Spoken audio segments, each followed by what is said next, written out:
Errontariko basoak Nafarroako Pirinioetan daude. Pinu gorria da nagusi, Pago eta Estelen azpialdean aurkitzen direla gehien bat.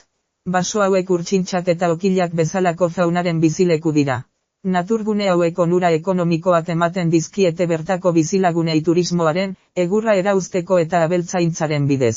Bisitarien esku ere jartzen dituzte paisaiak, biztanleria orokorrari karbonoa baitzeko, uraren hornidurarako eta perretxikoen ekoizpenerako.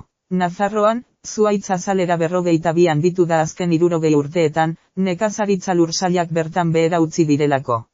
Basoak indartu dira zuhaitz gazte askorekin, zeintzuen adaburuek elkar ukitzen duten eta ardia eta ura lortzeko lehiatzen diren, eta horrek zaildu egiten die aztea. Baso kudeaketan aldaketak aztertzen ari dira baso hauetan. Orain arte, pinudiak lursail txikietan mozten dira, urte gutxiren buruan modu naturalean birsortzen direlarik. Klima aldaketaren eta temperatura altuen aldien igoeraren ondorioz, pinu gorriaren birsorkuntza ez da lehen bezala gertatzen. Horregatik, zuhaitz batzuk mozten ari dira haziak birsorkuntzarako eskuragarri daudela ziurtatzeko.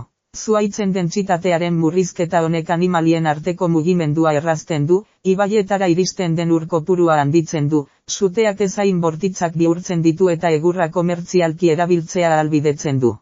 Kudeaketa hau Nafarroako gobernuko basogintzako indeniariek eta ingurumen zaindariek gainbegiratzen dute. Enborrak tokiko zerrategi batean prozesatzen dira, eta horrek haraneko lanpostuak sortzen ditu. Egurra batez ere paletak eta eraikuntza materia